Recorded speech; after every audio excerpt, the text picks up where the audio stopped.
today. I'm also going to make a note about the daily range, 518.63 to 553.31. Okay. And then, like I said in my last video that we did this, I always like to kind of have a statement of sorts, just a general observation to help form what is going to be my bias going into the day. And what I will note on Apple is that, let's see, we got the 553 high, 546-ish close. So let's look at this close off of the low. So Apple closed above its low by 5%. Okay, so my little comment here is going to be huge rally off low.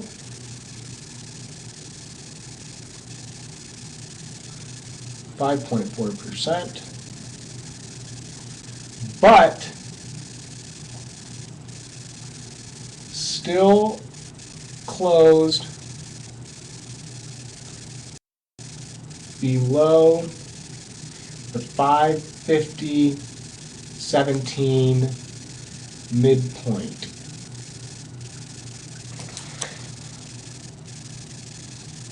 And again, 550.17 is the midpoint of the range from the 505.75 low on November 16th, I believe it was, and the 594.59 high from this past Tuesday, either Monday or Tuesday. Okay, so the midpoint of that range is 550.17. Why do I put a lot of emphasis on that midpoint range?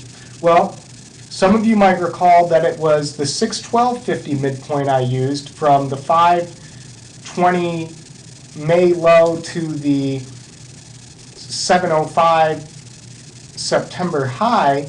It was that 612.50 midpoint that I kind of used to formulate my bearish bias a couple weeks ago when we were still above 600 after earnings, and that worked out pretty well. And the reason I like this midpoint idea is because if you think about what it theoretically means, if you're below the midpoint of a recent range that's pretty obvious, you know, the 505.75 low is the most obvious recent low, and then, you know, our 594 most recent obvious high, theoretically, that means the majority of people are down on their positions if you're below the midpoint of that range, okay?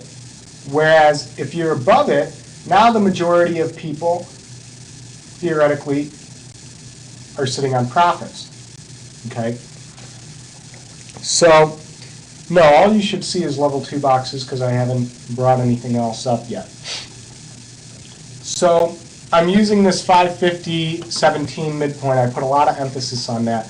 And so even though we had a huge rally off of the low of 5%, we still closed below the 550.17 midpoint. Okay? So now I'm going to go over my WTW4, what to watch for. Okay? Let's look at some afternoon ranges on Apple.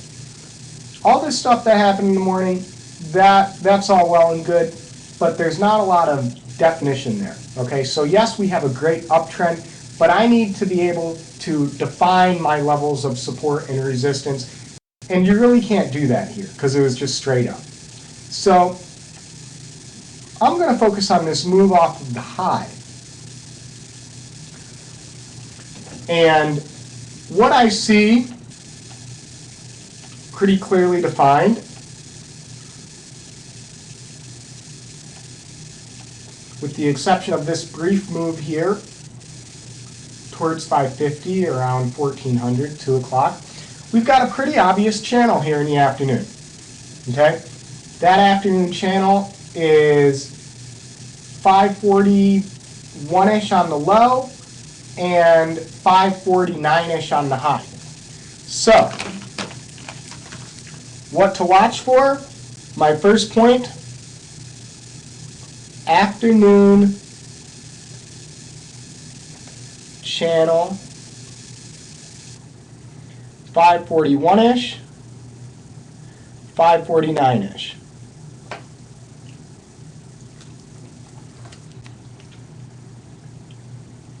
That's what I'm watching for first. I want to see, do we stay in this channel in the open tomorrow? Okay? And one of those triggers, again, if you think about midpoints here, just are we closer to the high or closer to the low? 545 is going to be a good price level to watch. Okay? So I'm going to make a little note here about 545, above or below. Okay, so when we open up tomorrow, do we stay above 545 and press near the top end of this range at 549, 550? Or do we move below 545 and look towards the bottom of the range at 541? All right? That's my first point that I want to watch for. Second point, volume. We had absolutely ridiculous volume today on Apple. Massive, okay?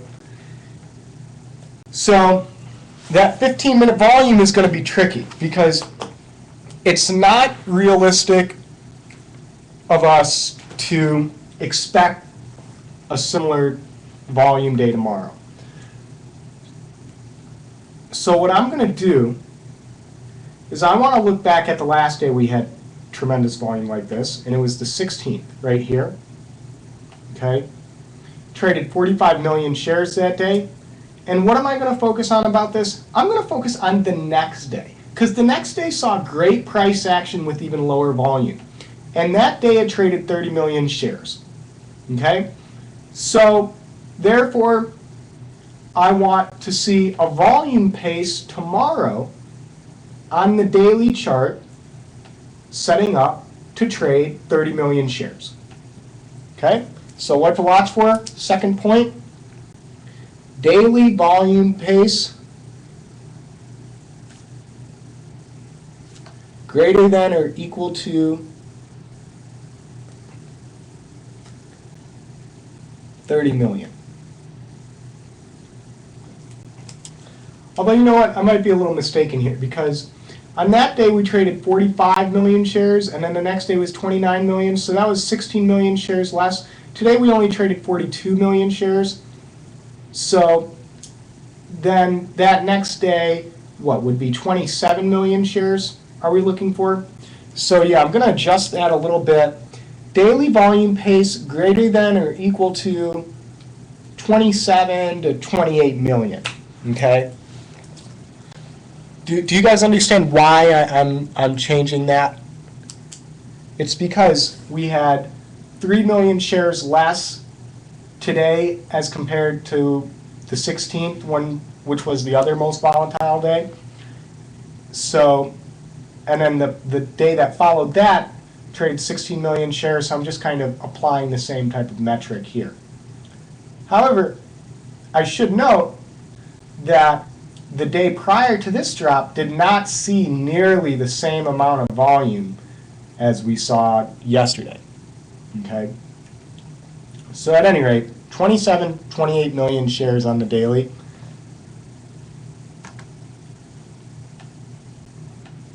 And always the majority of the volume trades within the first 15 minutes. So let's see, we traded 7.5 million shares today, first 15 minutes. So let's see if we get 15-minute volume pace at open greater than 3.5 million. All right?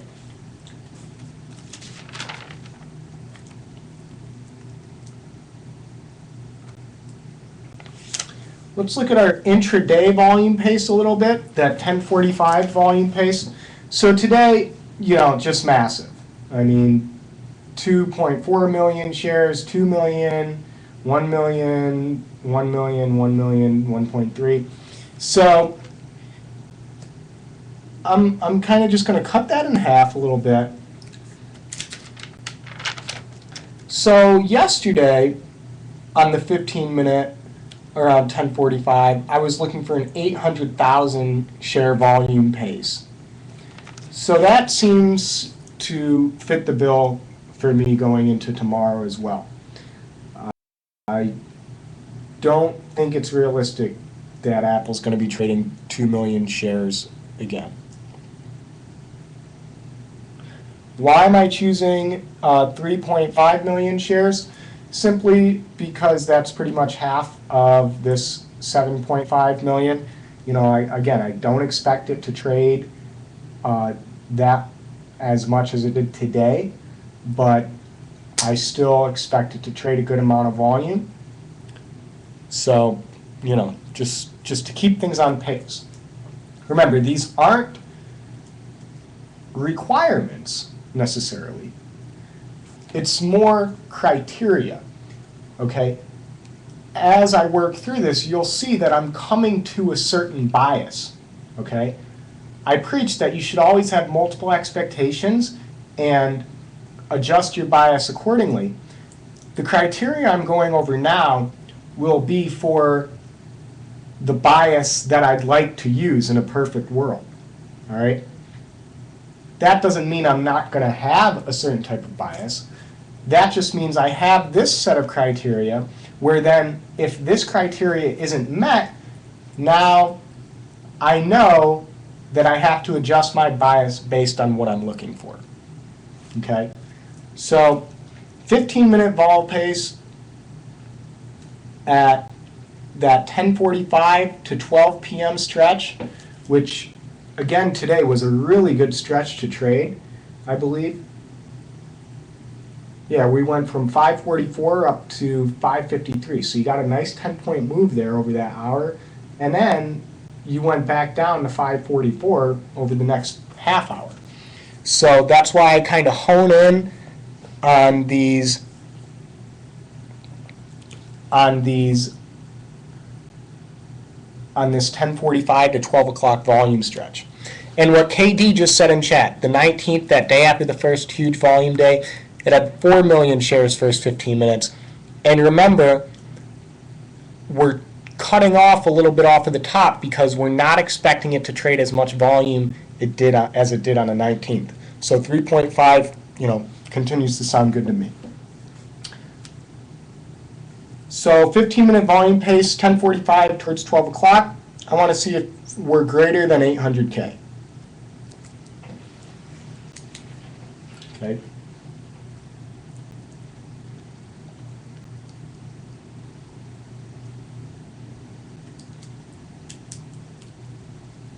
And just touching back as far as that what to watch for, if you look here at what happened above 550, we zoom in here. So the 550 line is right here.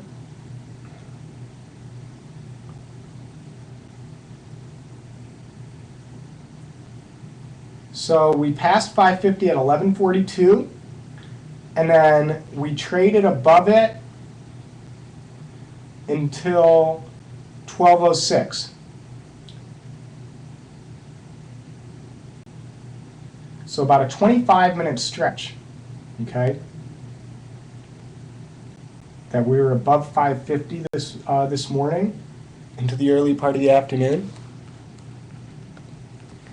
So notice though we didn't have many up candles on the 3-minute, right? We only had this one real good one right here at 11:50.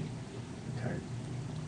So my second thing to watch for is if we do break above 550 again, do we get extension? Okay? Do we put together a rally upwards over that time frame, as opposed to what we saw here, sideways action. Okay? Once we crossed 550 today, we saw one good candle, and then all we saw the rest was sideways. All right? So what I'm watching for tomorrow, this is going to be kind of a question form, does a 550 break result in sideways action?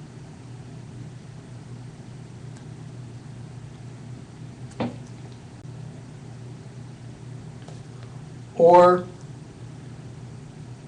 a further uptrend?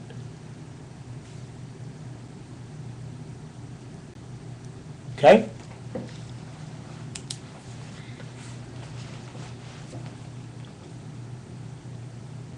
Because, tell me guys, what did we see today? When it broke 550, it went sideways, and what did that ultimately prove to be as far as an indicator? Was that a bullish sign or a bearish sign? The sideways action above 550.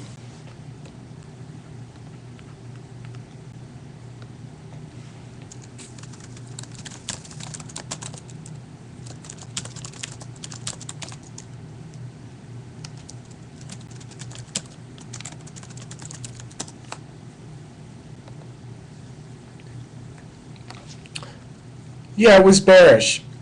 At the time it represented indecision, like Chalk says, and it was also rare, like KD says, given what the market ended up doing.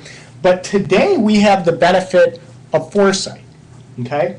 We have the benefit of foresight. And right now we can look at it and we can see what happened next after it, and after that sideways, after that sideways action, we can see that it was bearish. It was a downtrend. We got to move from 553 all the way down to 541, a 11-point drop. 12 point.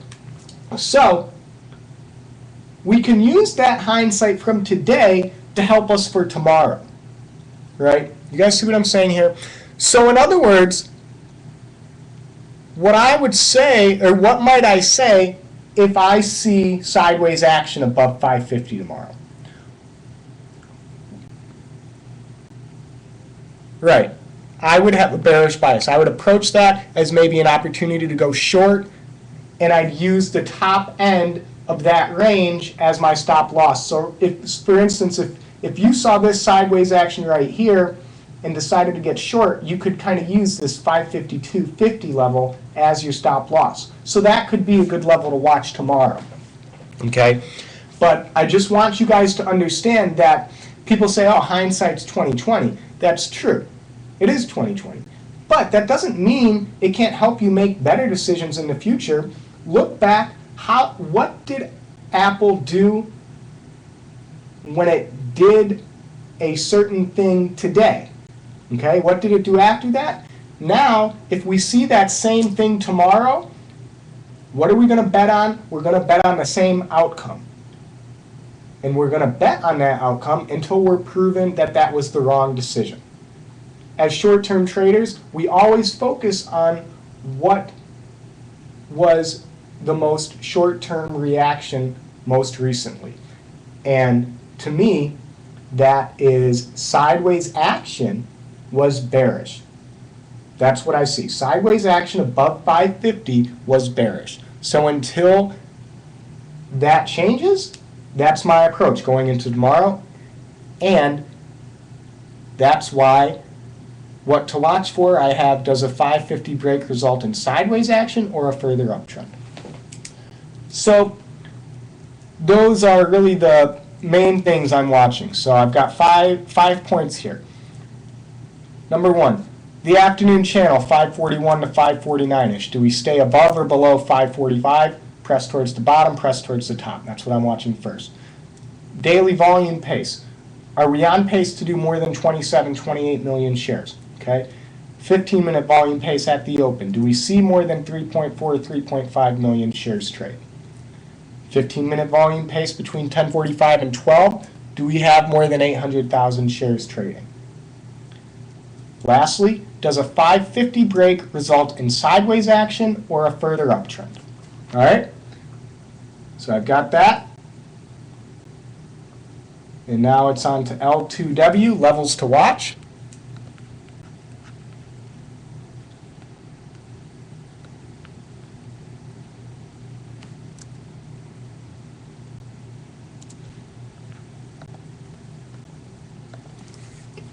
Levels to watch. All right, well, we closed at that 546.79 level. Let's zoom out here. Focus in. Let's see, where do we want to focus here?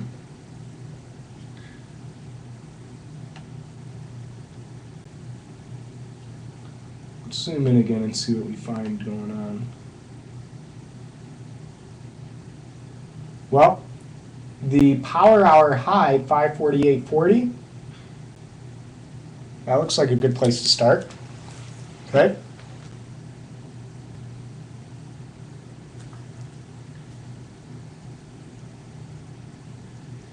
And also, guys, so on the 4th, for instance, which was Tuesday, I only had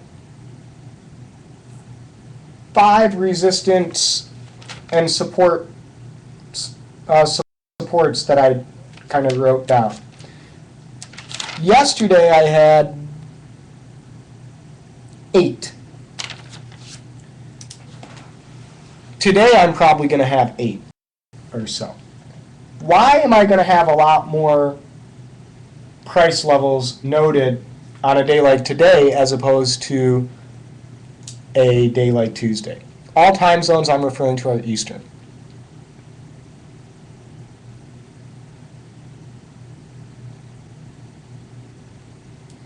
Why am I mapping out many more support and resistance levels on a day like today as opposed to a day like Tuesday or Monday?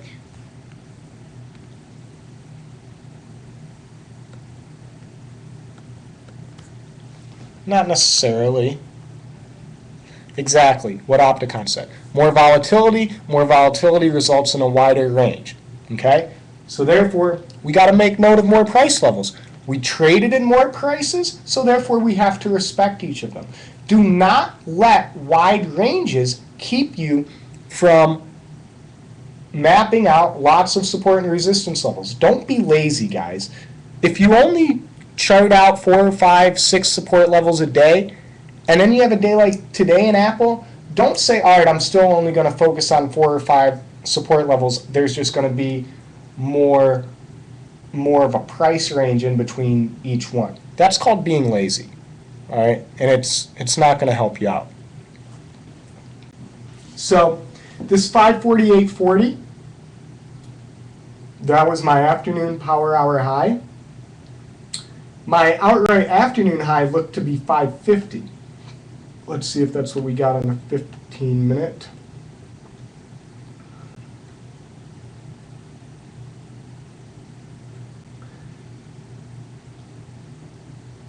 Yeah, 550 to 550.25. Then will be my next one.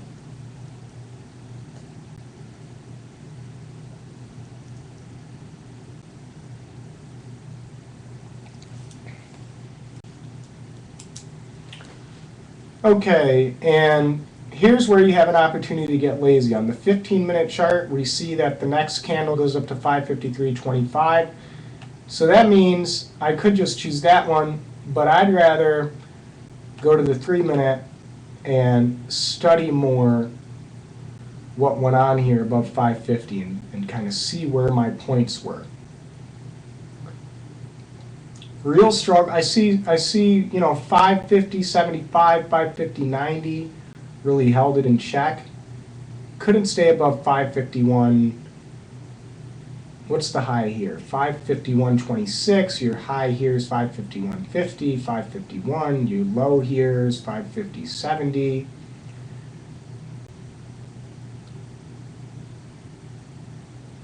All right, I'm going to go 550.70, 551.25, my next resistance point. Then we really did have some nice range up to 552.30, 552.40, 552.63, 552.60. So this is where it gets a little easier. You can just kind of call it 550, 552.50.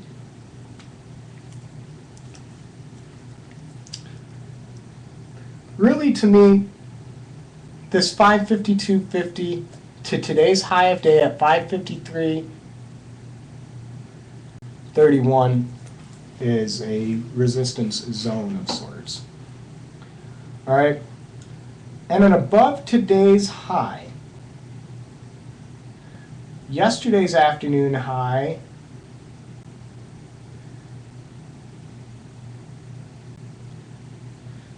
well, yeah, we didn't even break above yesterday's afternoon high, really. Yesterday's afternoon high was 554.22, so that works.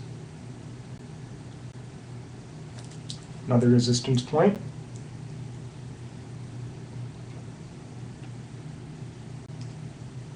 Okay, let's go to our one-day chart here. Let's zoom in on this action here. So here's our 554.22 high that I just wrote down. 555.45 is this high here at 11:30 from yesterday. So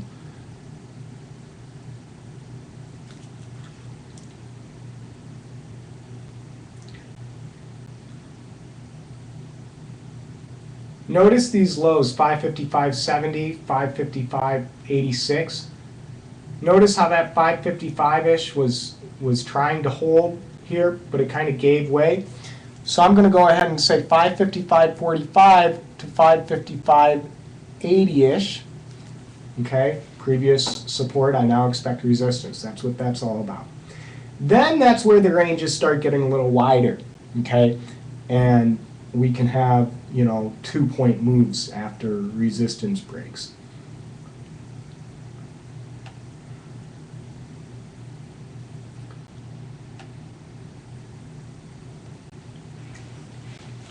See what I'm saying? Look at these 3-minute ranges here from yesterday. 557 to 559.50, 557 to 559.64, 556 to 559.70. Okay, so since the ranges are wider above 555.80 on this 3-minute chart, now that's when there's going to be more space in between our resistance levels.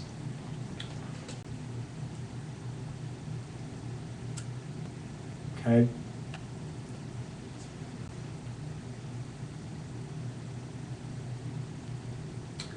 So where were we? These were our lows that we plotted. And you also got lows right here, 557.61, 557.70. Okay. This high here around 558. Before you broke down, it was 558.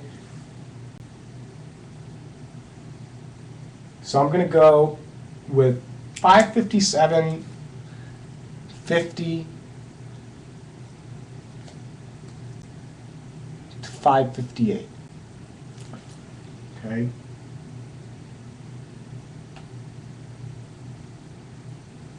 Zoom out further, you can see these highs, how it kept getting rejected below 560. So 560 would be the next major resistance there.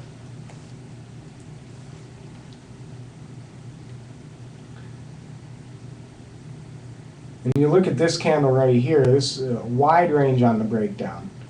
Trying to hold 562.12, 562.25, 562.75, and then it just, once it broke that 562, it just really crashed right into the 559s, and that's when it all got started yesterday. So 562, our next resistance point. Okay.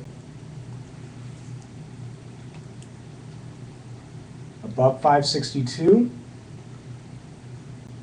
really did get pretty wide. So we can go back now, kind of look at the 15-minute chart.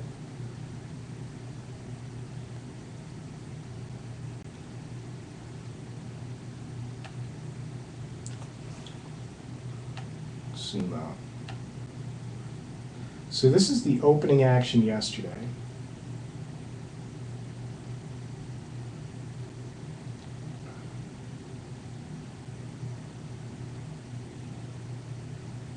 This low here at 563.84,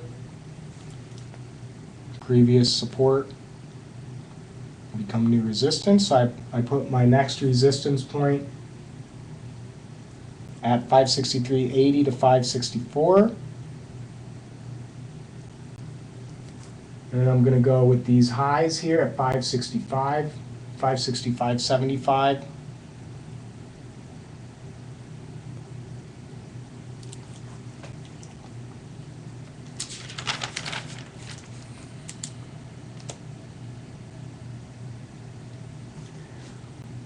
Where did Apple open yesterday?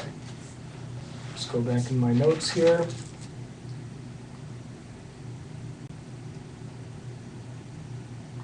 $568.91 was the open on Apple yesterday.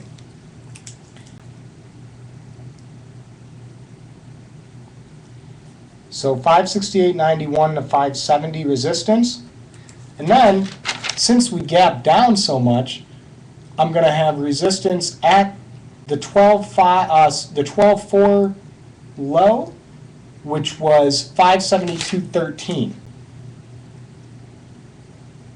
All right. So let's see. I've got 1, 2, 3, 4, 5, 6, 7, 8, 9, 10, 11, 12, 13 points of resistance mapped out on Apple. Okay. And that might seem like a lot, but I'm telling you, at least for me, it's going to help a lot. And my last resistance point is 572.13. Okay, that's the last one I plotted. So that's 26 points away from Apple's current state, current price, or 4.7%. We just saw Apple make a 5% move off the bottom today, so 4.7% tomorrow isn't out of the question. Okay? Now it's time to do some support. Do you guys think that I will have as many support levels for Apple as I did as resistance levels?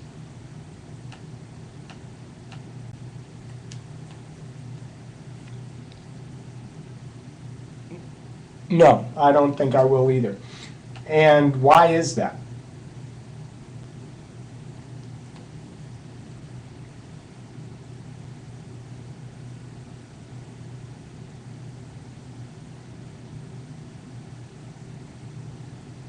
Well, you say the move up today wasn't very strong. It was a 5%, over 5% move off the bottom.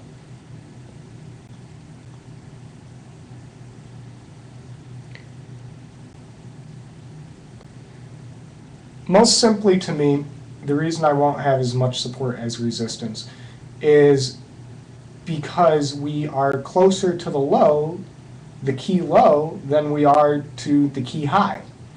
And whenever you're closer to the low than you are to the high, you're going to have less support than resistance levels. The last few days I've had equal support and resistance levels.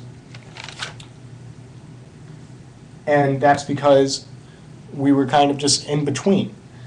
But, you know, now, until we see more action, we don't have as many support levels for the simple fact that we are still close to those lows, especially if you use today's low of 518.63. All right, so let's dive in here a little bit today. What I'm going to note, first of all, is the huge volume on this range.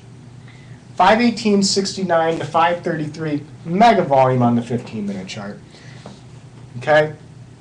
So in my eyes, in my view, that is the only place where I know for certain there is a lot of demand hanging out in this 520 to 530 range, and that's evidenced by the volume. But we still did see some good 15-minute volume here on the 9:45 to 10 o'clock move. But let's go over here again and come back to our afternoon range. Okay.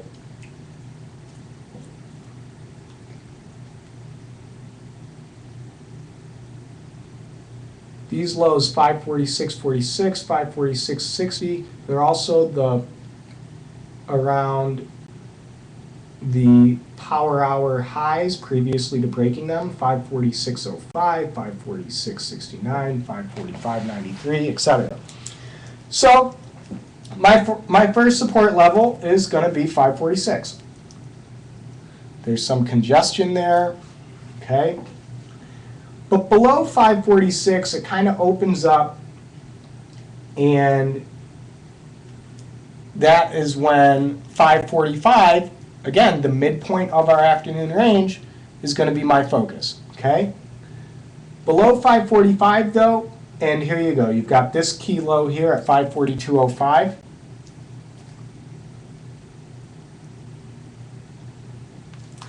And then this low here at 540.70.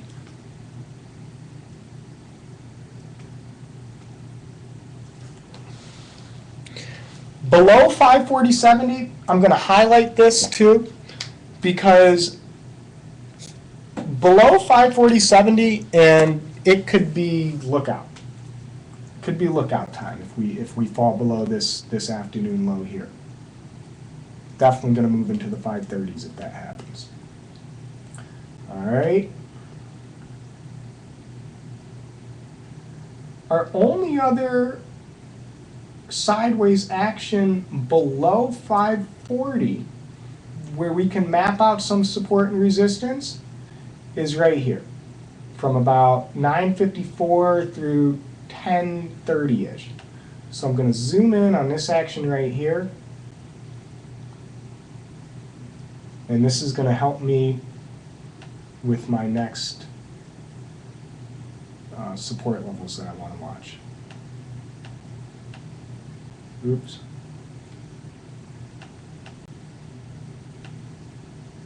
It's not going to let me do that. Sorry guys, one sec.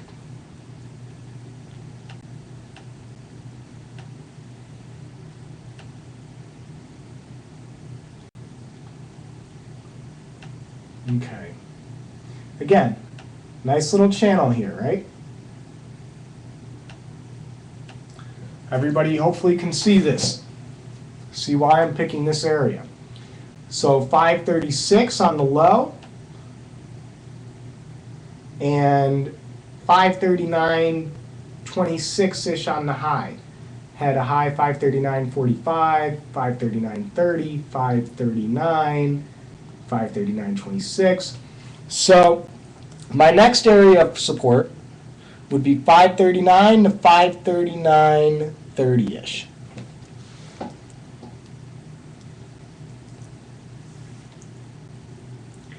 Below that, you can see some of these wicks, 537.74, 538.10, okay? So let's go with 537.75. That's nice and round. I like those numbers that end in fives and zeros. Just going down the train here, 536.62, 536.07 was your low here.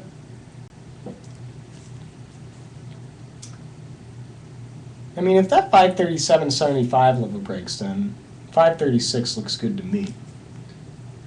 And then below 536, that's when you can really get interesting. 536 is another level I'm going to highlight.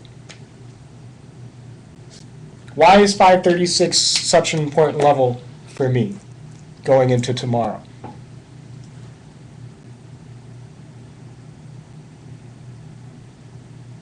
Take a look at our range today. What's 536? What's significant about that?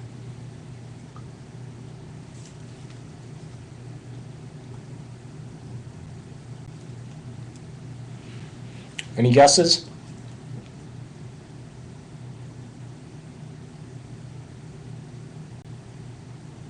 Yes, that's the midpoint. 535.97, I believe, is the actual midpoint of today's range, but I'm just going to call it 536. Okay? So 536 is the midpoint of today's range. So I'm watching that closely tomorrow. And as Hunter points out, you didn't have any real closes below it after you got above it. Okay? So therefore, no reason to go below it. Below that, though, 534.65. Okay? And then, really, the only other ones I see would be 532.82 and 532.63. So 532.50 to 532.80-ish. Okay? Below that, it's going into the 520s. That's just my take. Below 532.50, below these lows right here, where are they? Right here, 532.80, 532.63 or so. It's just everybody who bought here is going to have to be so demoralized. They have to be. You see it go from the low. You got in at the low, or at least it looks like you did with it at 547, and now it comes all the way back down to 532s. Those people are going to be crushed. They will have to be looking to exit their positions. Okay? So the last real support level I see is 532.50. Below 532.50, and I swear to God, this thing's going to 500. If it's not, then I'm not nearly as good at trading as I think I am. Okay? You have to understand the psychology that would be giving up all of these gains. You have to understand that psychology. You have to understand how important it is. And you have to respect the fact that a much greater move could happen. Otherwise, you'll be one of those deer in the headlights that watches the puts go up 1,000% as it goes from 530 to 500 in the blink of an eye. And if you don't think it can do it, you're wrong. Because within 3 minutes today, it had dropped 12 points. Okay? So that's why we prepared the way we're preparing here. So below 532.50, I'm just going to put 520s. Okay? Below that, I'm looking for 500.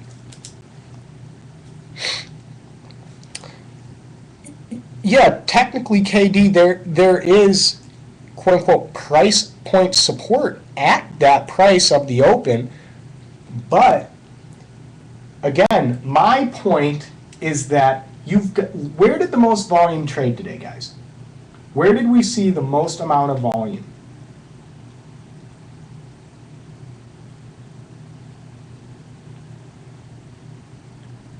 The most amount of volume was below 533. Okay? That's where the majority of the volume traded. So that is where most of the positions were taken today.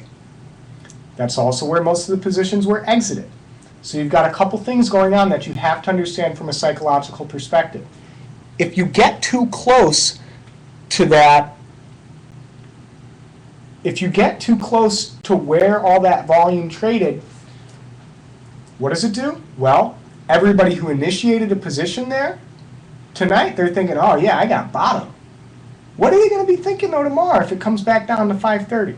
They're not going to be so sure that they got bottom. And when you're not sure about something, you usually reduce your risk that you have involved. And that means reducing your position. And that can just add fuel to the fire. So you've got that if you come back down. Then, not only do you have that, you've got everybody who exited a position Now they feel great. They don't feel any need to get back in because it gave up all of those gains. And you've got anybody who shorted over the last few weeks knowing that if 520 range breaks, then it's going to 500. Okay, it's just the way it's going to work. All right, so it has to avoid going back into the 520s. All right, you'll have a lot of people who aren't short Apple yet start shorting it if it goes back into the 520s. I promise you. All right, so those are my levels to watch. I'll type them. I'll type them so you guys can make note of them. Resistance levels first. 548.40, 550 to 550.25, 550.70 to 551.25, 552.50 to 553.31, 554.22, 555.45 to 555.80, 557.50 to 558, 560, 562, 563.80 to 564, 567.75,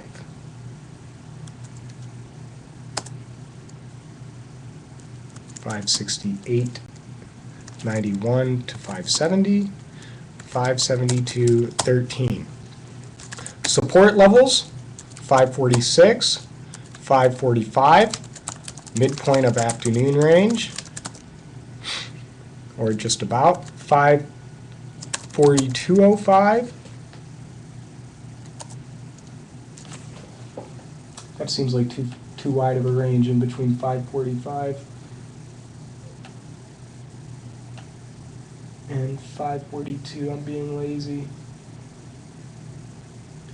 We've got some support here, 543.40-ish. All right, so before that 542.05, you've got 543.40-ish. And I do write ish in my notebooks. I will look for that a lot because sometimes I'll say it needs to get above 550-ish as opposed to 550, and what that does is instead of getting stopped out as soon as it prints above 550, now in my mind I know, well, I need to see 550-ish. I need to see 550 40s and 50s and 60s. So it just kind of helps me stay more comfortable when I see it breaking above a certain level. Okay, 540.70, and this is really key one to me because it was the afternoon low. Okay, and then 539, 539.30, 537.75, 536, midpoint of the daily range. It's really key. 534.65, 532.50 to 532.80-ish. Okay. And below that, I put 520s. Okay, so those are my levels to watch. Now let's talk about biases and what we're looking for. Okay? Bullish bias. In order to have a bullish bias, I need 545 support must hold.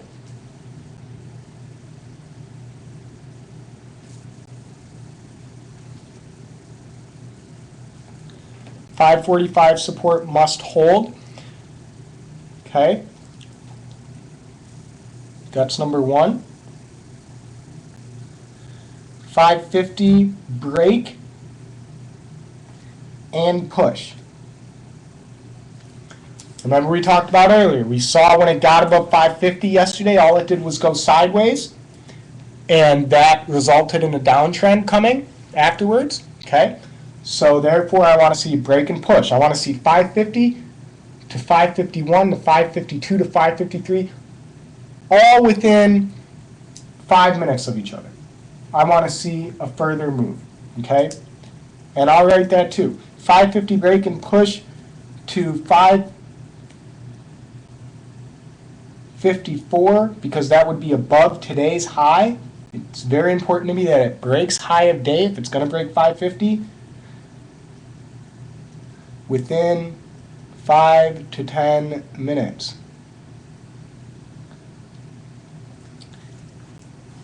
If that happens,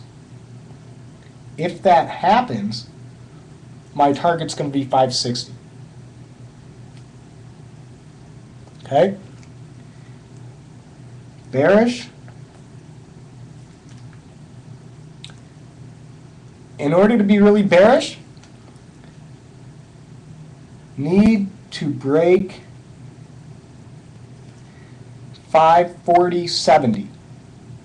Afternoon low. Got to break that. Okay?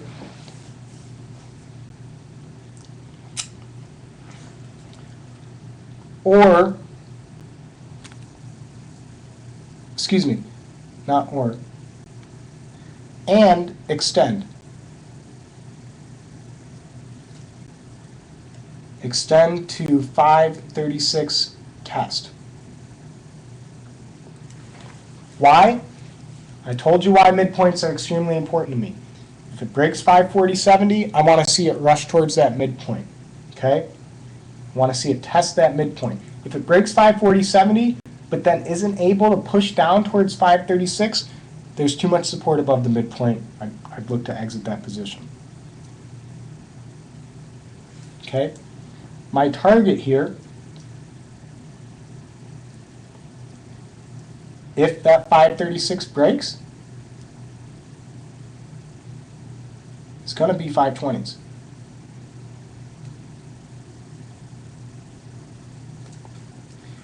Neutral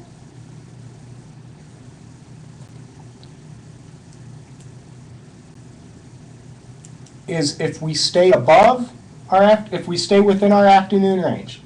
If that happens, you just kind of got to play the range. There's not a real good setup.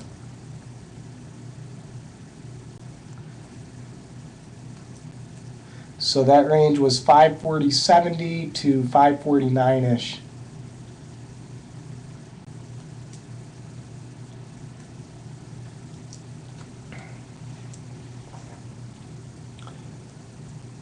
Okay, so I do those. Any questions about my biases so far? Bullish, bearish, neutral.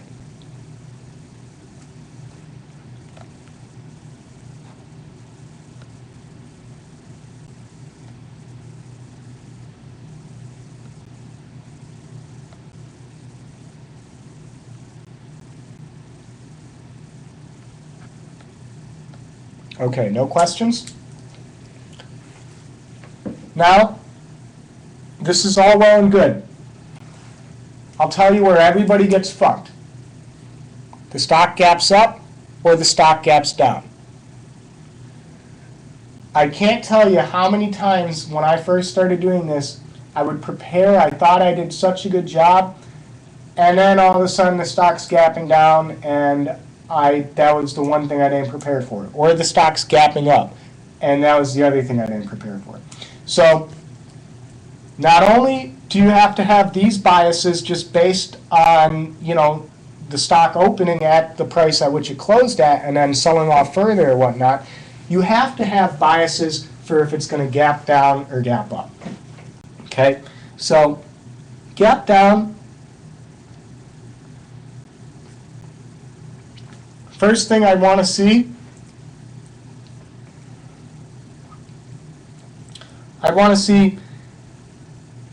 below 543.40 on the gap down. Okay? Remember, that's that one support level we just talked about. Below 543.40 on the gap down with a 540 70 breakdown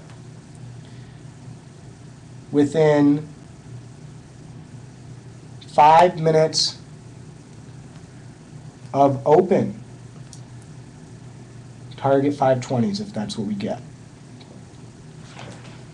Yes, that might seem aggressive, but look at what it did today at the open. It moved 12 points within 2 minutes, okay? So I don't think it's unreasonable to ask it to move 6 points within 5 minutes.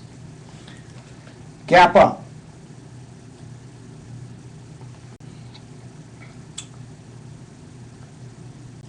Above 550 with holds. Excuse me, not with holds, because we already talked about that sideways action is bearish above 550 so far until proven otherwise. So gap above 550 with hold above open, okay, above what the opening price gap is, and push to high of day, which would be a 553.31 break, within 5 minutes. Okay? Lastly, as you guys know, I like to include kind of a gut feeling.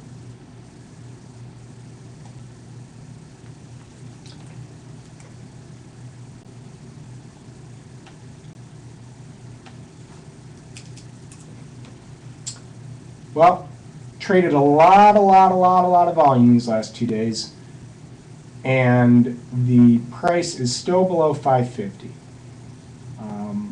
My gut feeling is Apple wants to go to 500.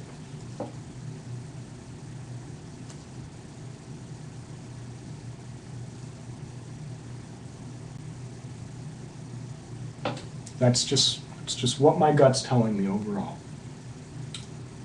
But I wouldn't be surprised by a much less volatile range tomorrow. So I'm going to say gut feeling, Apple wants to go to 500, but I won't be surprised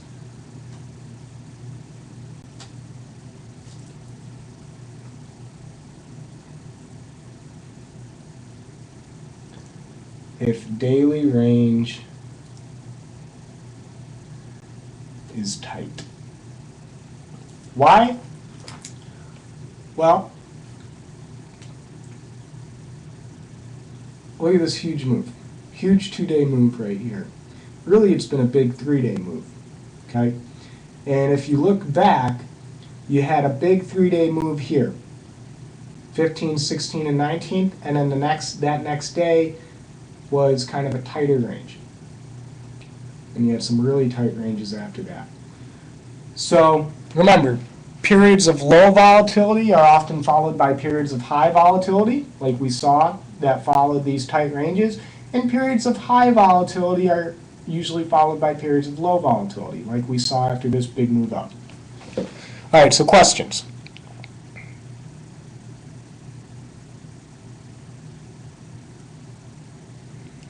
So when I talk about holding the price of a gap, how much time am I talking about? Well, I said on a gap up, I want to see it hold above the opening price and push to a high a day within 5 minutes. So what that means is if it holds above the opening price, but then isn't able to push, that's not bullish to me, okay? That's an invitation to short. That's why I come up with a time frame for at which point I want to see it break to a new high of day by. My time frame isn't how long I want to see it hold above the gap, but it's how long am I willing to give it that the price needs to have risen. Okay? Does that make sense?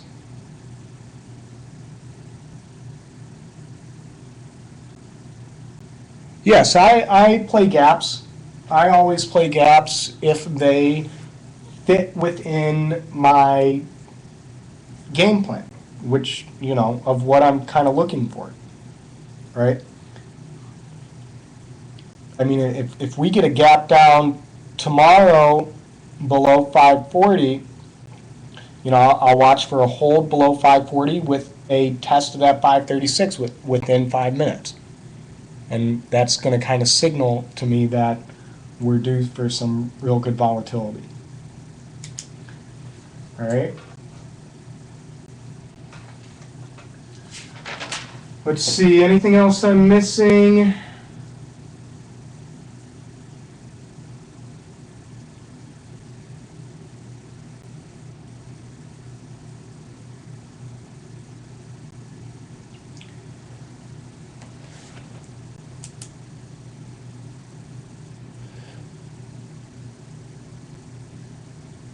My target of 500 is psychological. It's based on the fact that if it's, you know, if you were to tell me where are the support levels on Apple right now, the major support levels, and to me I only see two of them, you would tell me it's 505.75 and today's low of 518.63. And my response to that would be, if it's going to come back into the 520s, I'm not saying it's going to, but if it does come back into the 520s, what is the point of stopping above 518.63?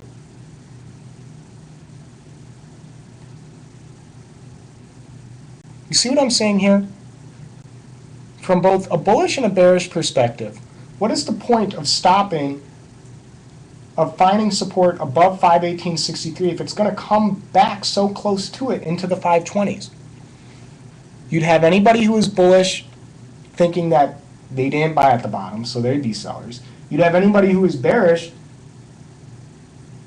being aware of what the bulls are thinking, and that would just feed into their bearishness. Okay? So then, you break 518.63. Why are you going to stop at 510? 505.75 is a magnet. Okay? That's why I say one of my rules, identify and respect magnets. If you come back into these 520s, it's going to be bad news. So the reason I choose 500 is because that is one of those magnets to me that if we come back down, 500 is a magnet. That's where we're going. There's nothing anybody can do about it. I'm just stubborn like that in my thinking. It's round. It's psychological. It's half of 1,000. It was a big deal when Apple broke above it, and it'll be a big deal if it tests it. So that's why my focus is on 500. Any other questions?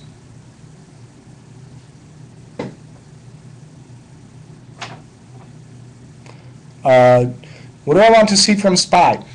Well, at the beginning of the week, when I did my what to watch fors, I talked about SPY, didn't I? Today and yesterday, I didn't talk about SPY. Why might that be? Why do I essentially not care what SPY is doing in relation to Apple? Because Apple has had a mind of its own these last 2 days, and SPY hasn't been affected by it.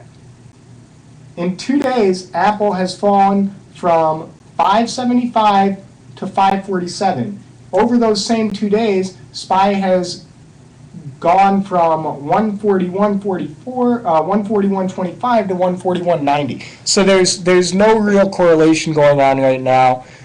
Apple's doing its thing, and that's that. So that's all I'm focused on. Any other questions?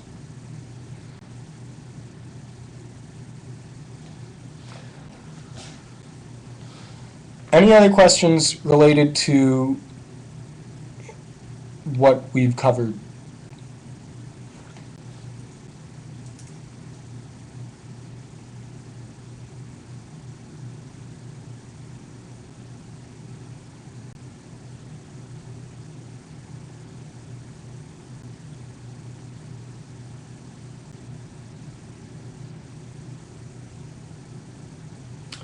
All right, pennies, the only thing I see on Google is it needs to get back above 695.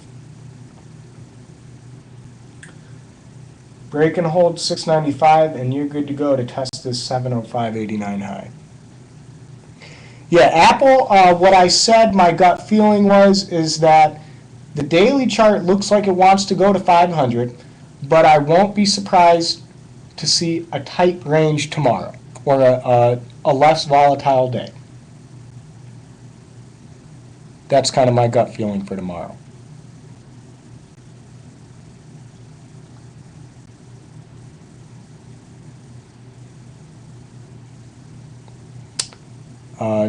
That's irrelevant. All it means, I'm just telling you what I feel about the volatility. Periods of high volatility tend to precede periods of low volatility. Apple's been very volatile these last 3 days, so I wouldn't be surprised if tomorrow we see less volatility. And that, of course, would result in a much tighter daily range.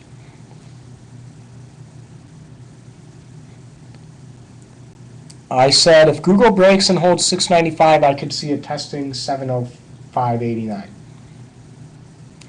Any other Apple-related questions to what I covered today as far as my preparation and what I'm looking for tomorrow?